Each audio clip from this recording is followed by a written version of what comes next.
Participation in social science refers to different mechanisms for the public to express opinions, and ideally exert influence, regarding political, economic, management, or other social decisions. Participatory decision-making can take place along any realm of human social activity, including economic, political, management, cultural or familial. For well-informed participation to occur, it is argued that some version of transparency, e.g., radical transparency, is necessary but not sufficient. It has also been argued that those most affected by a decision should have the most say, while those that are least affected should have the least say in a topic. Objectives of participation. Participation activities may be motivated from an administrative perspective or a citizen perspective on a governmental, corporate or social level. For the administrative viewpoint, participation can build public support for activities.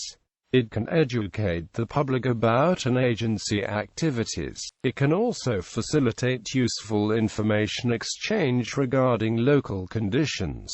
Furthermore, participation is often legally mandated. For the citizen viewpoint, participation enables individuals and groups to influence agency decisions in a representational manner. The different types of political participation depends on the motivation. When a group is determined to work to solve a community problem, there can be led marches to work for candidates. Most immigrant racial groups have higher motivation since there is an increase in geographical dispersion and a faster growing racial groups. How well participation can influence the relation between citizen and the local government. How it increases trust and boosts people's willingness to participate. Giovanni Allegretti explains in an interview using the example of participatory budgeting. Classifying participation. Sherry Arnstein discusses 8 types of participation in a ladder of citizen participation, often termed as Arnstein's ladder. These are broadly categorized as citizen power, citizen control, delegated power, partnership, tokenism, application, consultation, informing, non-participation, therapy, manipulation.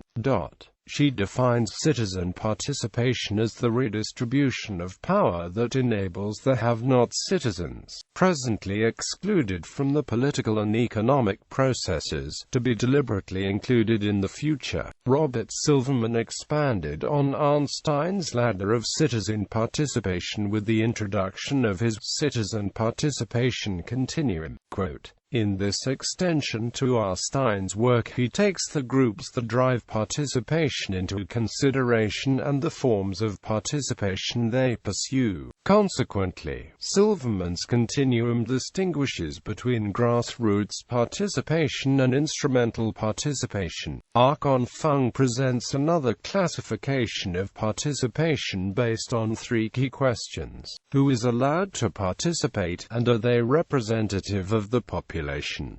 What is the method of communication and decision-making, and how much influence or authority is granted to the participation? Other ladders of participation have been presented by D. M. Connor, Wiedemann and Femas, A. Dorsey al., Jules N. Pretty and E. M. Rocher. Specific participation activities: Town Hall Meeting, Advisory Committee, Citizens Jury, Opinion Poll, Participatory Design, Participatory Budgeting, Referendum, Protest, Vote, Contact Legislators, Civic Opportunity Gap. Youth participation in civic activities has been found to be linked to a student's race, academic track, and the school's socio-economic status. The American Political Science Task Force on Inequality and American Democracy has found that those with higher socio-economic status participate at higher rates than those with lower status. A collection of surveys on student participation in 2008 found that students who are more academically successful are white, and those with parents of higher socioeconomic status receive more classroom-based civic learning opportunities. Youth from disadvantaged backgrounds are less likely to report participation in school-based service or service learning than other students. Students with more highly educated parents and higher household incomes are more likely to have the opportunity to participate in student government, give a speech, or develop debating skills in school. Corporate participation. Participation in the corporate sector has been studied as a way to improve business-related processes, starting from productivity to employee satisfaction. Cross-cultural objective participation. A cultural variation of participation can be seen through the actions of indigenous American cultures. Participation draws from two aspects: respect and commitment to the community and family. The respect is seen through the participation in non-obligated participation in various aspects of their lives, ranging from housework to fieldwork. Often the participation in these communities is a social interaction occurring as a progression for the community, rather than that of the individual. Participation in these communities can serve as a learning service.